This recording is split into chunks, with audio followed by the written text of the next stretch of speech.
ہے کہ کبھی بیوی کو راضی کرنے کے لیے خلاف واقعہ بات کرنی پڑے تو کر لینی چاہیے، تو وہ کراتی بھی ہیں۔ 3 موقع پر خلاف واقعہ بات کرنے کی اجازت ہے، واقعے کے خلاف بھی آپ بات کر سکتے ہیں۔ جنگ کے موقع پر 2 لوگوں کو صلح کرانے کے لیے اور بیوی کو راضی کرنے کے لیے کر لیں کوئی ایسی بات، بے شک اپنی طبیعت پہ جبر کر کے کر لے، گنجائش ہے، اجازت ہے۔ تو وہ کہتے ہیں جب وہ گاڑی میں میرے ساتھ بیٹھی بن سور کے تو وہ تقاضا کرنے لگی کہ میں نے بڑے اچھے کپڑے پہنے ہیں پر آپ نے توجہ نہیں کرائی۔ وہ سیانا بندہ تھا، وہ چاہ رہا تھا کہ میری خاتون سمجھ جائے۔ وہ کہتے ہیں مجھے پتا تھا کہ بیچاری مس گائیڈ ہو گئی ہے، دل کی بڑی اچھی ہے، سیانی ہے، لیکن اس کو کچھ خواتین نے، کچھ لوگوں نے مل کے اس کو ذہن غلط کر دیا ہے کہ سماج میں نکلو، باہر جاؤ، کام کرو، فلاں کرو، اپنی مرضی سے جیو۔ تو میرے ساتھ گاڑی میں بیٹھی کہیں جانے کے لیے تو مجھ سے کہنے لگی کہ آپ نے میری طرف توجہ ہی نہیں کی، آپ نے کوئی ذکر ہی نہیں کیا کہ میں کیسی لگ رہی ہوں۔ تو وہ کہتے ہیں میں نے اسے کہا کہ اگر تو ناراض نہ ہو تو پھر میں صحیح والی تعریف کر دوں۔ تو اس نے کہا کہ آپ کر دیں۔ تو کہتے ہیں میں نے درد سے اور خلوص سے اپنی بیوی سے کہا، خلوص کے ساتھ میں نے کہا میں تو روز گھر ہوتا ہوں، روز شام کو گھر ہوتا ہوں، اگر تو میرے لیے تیار ہوتی تو میں تیری تعریف کرتا، لیکن آج تو باہر جانے کے لیے تیار ہوئی، تو پھر ان سے تعریف کی امید رکھ جن کے لیے تو نے تیاری کی ہے۔ میرے لیے تیاری کرتی تو میں تو ہر شام تیرے پاس ہوتا ہوں۔ کہتے ہو میرے لفظوں میں درد تھا تو وہ بھی رو پڑی اور کہنے لگی آپ گاڑی روک دیں، مجھے باہر جا کے کسی کو راضی نہیں کرنا، میں نے اسے راضی کرنا ہے جس کو رب کریم نے میرا شوہر بنایا ہے اور میرے لیے منتخب کیا ہے میرے ماں باپ کو، میں واپس لوٹتی ہوں۔ یہ ایک پہلو ہے سلگتا ہوا، اس کو سمجھا جائے۔ رسول کریم صلی اللہ علیہ وسلم عرب کی کواری لڑکیوں سے زیادہ حیا والے تھے، کواری لڑکیوں سے زیادہ حضور حیا فرمایا کرتے تھے۔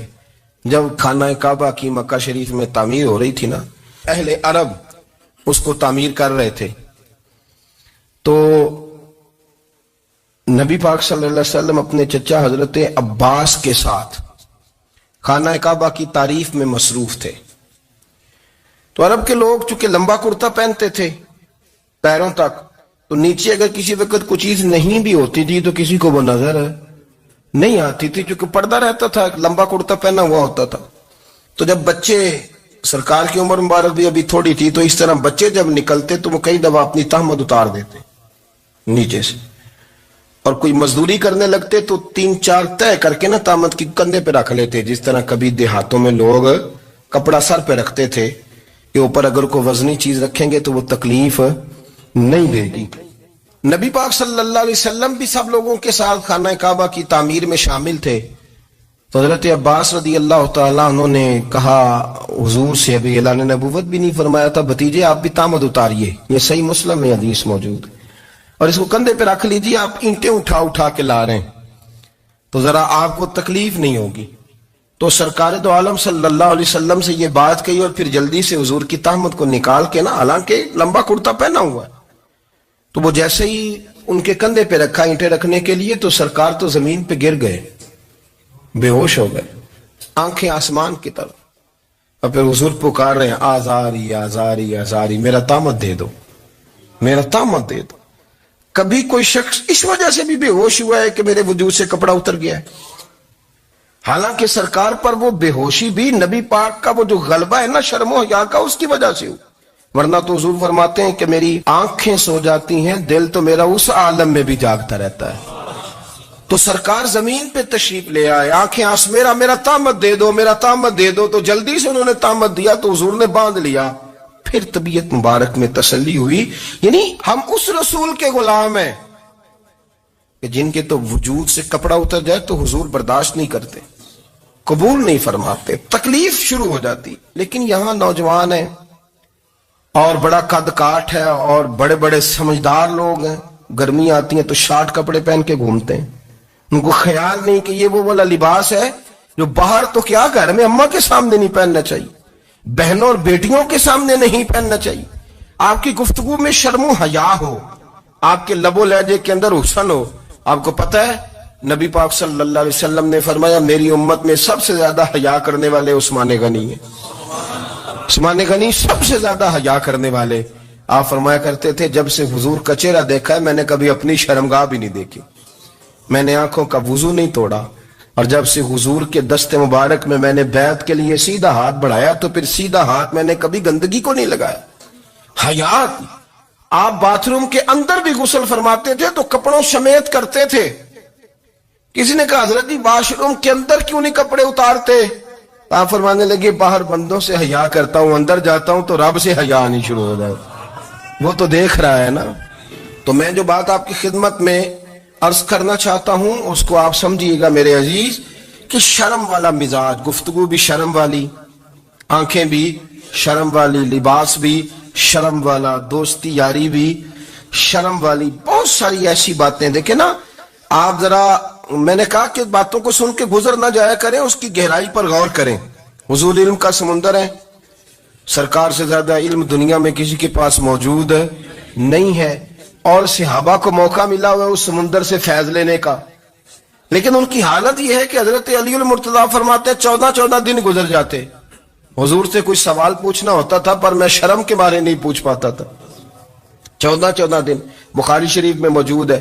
ایک دن نبی پاک صلی اللہ علیہ وسلم نے پوچھا صحابہ سے کہ وہ کون سا درخت ہے جس کے پتے نہیں گرتے، اور وہ درخت اس طرح ہے جس طرح مومن ہوتا ہے، وہ درخت میرے مومن کی طرح بتاؤ۔ حضرت عبداللہ ابن عمر فرماتے مجھے پتا تھا کہ وہ کھجور کا درخت ہے، لیکن چونکہ ابو بکر صدیق بھی بیٹھے، عمر فاروق بھی بیٹھے، مولا علی بھی بیٹھے، عثمان غنی بھی بیٹھے، اتنے جید لوگ بیٹھے، تو مجھے حیات ہی تھی کہ میں کیوں جواب دوں۔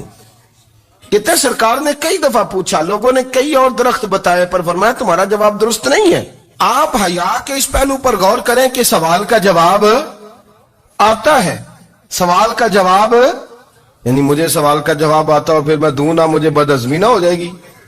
یہ کیسے ممکن ہے کہ میری رات گزر جائے، مجھے پتا بھی تھا اور میں نے بتایا نہیں؟ بہت سارے لوگ آ کے بہت ساری باتیں بتاتے ہیں، بہت ساری باتیں وہ سمجھاتے ہیں، تو ہم غور سے ان کا چہرہ دیکھنے لگ جاتے ہیں، کہتے ہیں یار اس کا تو دعویٰ تھا کہ میں سمجھنے آتا ہوں، یہ تو ہمیں سمجھا رہا ہے، چلو الحمدللہ ہم سمجھنے کو تیار ہے۔ لیکن میرے عزیز پتہ بھی ہے جواب کا، علم بھی ہے، لیکن فرماتے ہیں میری حیا نے مجھے اجازت نہ دی کہ میں جواب دوں۔ آپ فرماتے ہیں پھر حضور سے صحابہ نے عرض کی کہ یا رسول اللہ آپ ہی بتا دیں وہ درخت کون سا ہے، تو حضور نے فرمایا بھئی وہ کھجور کا درخت ہے۔ تو آپ فرماتے ہیں میں دل میں کہہ رہا تھا کہ الحمدللہ میرا جواب درست ہے، حالانکہ میں نے جواب دیا ہی نہیں۔ تو لفظوں میں حیا، جملوں میں حیا، آنکھوں میں حیا، اٹھنے میں حیا، بیٹھنے میں حیا، چلنے میں حیا ایک خوبصورت حسن ہے، اور نبی پاک صلی اللہ علیہ وسلم نے فرمایا جب تو بے حیا ہو جائے نا پھر تو آزاد ہے، پھر تو جو مرضی کا، پھر تو جو۔ اس لیے بزرگ جب کسی کو بے حیا کہتے تھے نا، اللہ اکبر، اور جب کسی کو کہتے تھے نا یہ بے حیا ہے تو لوگ سمجھتے تھے کہ ہلکی سی بات کر دی، لیکن ان کا معنی یہ ہوتا تھا کہ بس بھائی اب اس کے ساتھ کوئی کلام کرنے کی ضرورت، اس کو اب اصلاح کی ضرورت نہیں، یہ بے حیا ہے۔ کیا معنی؟ کہ اب یہ جو اس کے دل میں آئے گا وہ کرے گا، جو اس کی طبیعت چاہے گی وہ کرے گا، اب یہ کسی پہلو بھی قابو آنے کو تیار بے حیا ہو گیا۔ بے حیائی بہت بڑا عیب ہے، اور جو لوگ کہتے ہیں کہ ہمیں بالکل آزادی ہونی چاہیے، ہمارا اپنا جسم ہے تو ہماری اپنی مرضی چلے گی۔ ایک وزیر صاحب ہے، پتہ نہیں میں ان کو جانتا تو نہیں، انہوں نے سینٹ میں تقریر کی ہے، میں نے ان کی بات سنی ہے، اس نے کہا نہیں بھائی جسم رب کا ہے تو مرضی بھی تو رب کریم کی چلے گی، مرضی بھی اللہ کی۔ یہ مجھے تھوڑا سا مسئلہ ہے جسم پر، کبھی کبھی مجھے کثرت سفر سے الرجی ہو جاتی ہے۔ میرے ساتھ لوگ نا دل سے پیار کرتے ہیں، شاید ہی کوئی اچھا ڈاکٹر ہو جس تک میرے سنگی مجھے لے کے نہ گئے ہوں، پر جسم اللہ کا ہے نا، مرضی بھی جب وہ چاہے گا صحت دے گا۔ کیوں کچے کاموں میں لوگ پڑ گئے، کیوں غلط لوگ سوچ میں پڑ جاتے ہیں، یہ اسی کا ہے، اور جب وہ چاہے گا، آپ اس بات کو اچھے طریقے سے سمجھ لیں کہ جو اپنی مرضی چوکوں چوراہوں میں کر رہے ہوتے ہیں نا، جو مرضی گاندمند، وہ جانور ہوتے ہیں، وہ جانور ہوتے ہیں جو نہ چوک دیکھتے ہیں نہ گلی دیکھتے ہیں، نہ انہیں پتہ ہوتا ہے کہ جگہ کون سی ہے، وہ انسان۔ میں نے کہہ دیا جو میں نے کہنا تھا، میں نے کہہ دیا، وہ جانور ہوتے ہیں۔ اور جو کچھ انسان ہوتے ہیں نا ان کے اندر کچھ نہ کچھ پھر شرم حیا بھی ہوتی ہے. وہ چوکوں چوراہوں میں وہ حرکتیں اور وہ کام نہیں کرتے جو جانور کرتے ہیں. ان کے لیے بڑے پردے ہوتے ہیں, ان کے لیے بڑی باتیں ہوتی ہے, ان کے لیے بڑا کچھ ہوتا ہے. جو بالکل آزاد ہو جائے, کوئی پتہ نہ ہو کس وقت کیا کہنا ہے کیا کرنا ہے, تو پھر وہ دائرہ انسانیت سے خارج ہو جاتا ہے. ہم آپ کو کیا دعوت دیں؟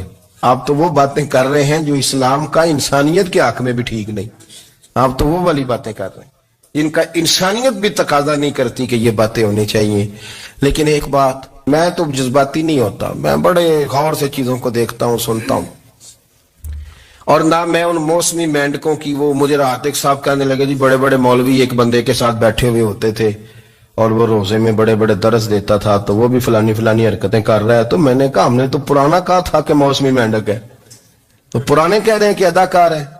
تو وہ جہاں کاسٹ کریں گے وہاں وہ اداکاری کرے گا. آپ کسی مذہبی جگہ کر لیں تو وہاں کر لے گا, کہیں اور جگہ کریں گے تو ہم تو پرانا کہہ رہے ہیں. تو کسی کو کبھی سمجھ آتی ہے تو کسی کو کبھی اور جگہ جا کے سمجھ آتی ہے. ہم ان لوگوں سے پریشان نہیں ہوتے. کیوں؟ سن لے, کوئی مایوسی نہیں. ان کے اندر جتنا زور ہے وہ لگائیں. یہ ملک بنا ہے رسول اللہ کے نام پہ, یہ اللہ نے تحفہ دیا ہے امت مسلمہ کو. یہ نبی پاک کے نام پہ بنا ہے تو یہاں جھنڈا بھی وہی والا بلند ہونا ہے جو مدینے والے رسول کا جھنڈا ہے, اور یہاں وہی کام چلے گا جو نبی پاک نے بیان فرمایا.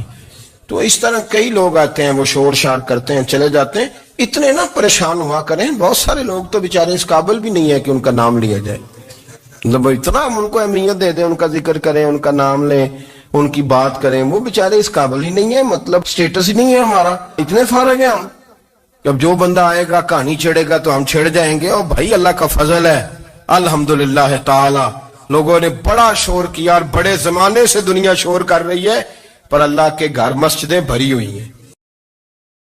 یہ جو بچیوں کو بچے مس گائیڈ کرتے ہیں, انہیں بڑے بڑے خواب دکھاتے ہیں, وہ بیچاری ماں باپ کو چھوڑ کے, بہن بھائی کو چھوڑ کے اس کے ساتھ شادی کرتی ہے. پھر جو اس کا بعد میں حشر ہوتا ہے, آپ ادلیاں نو سردار پین تکے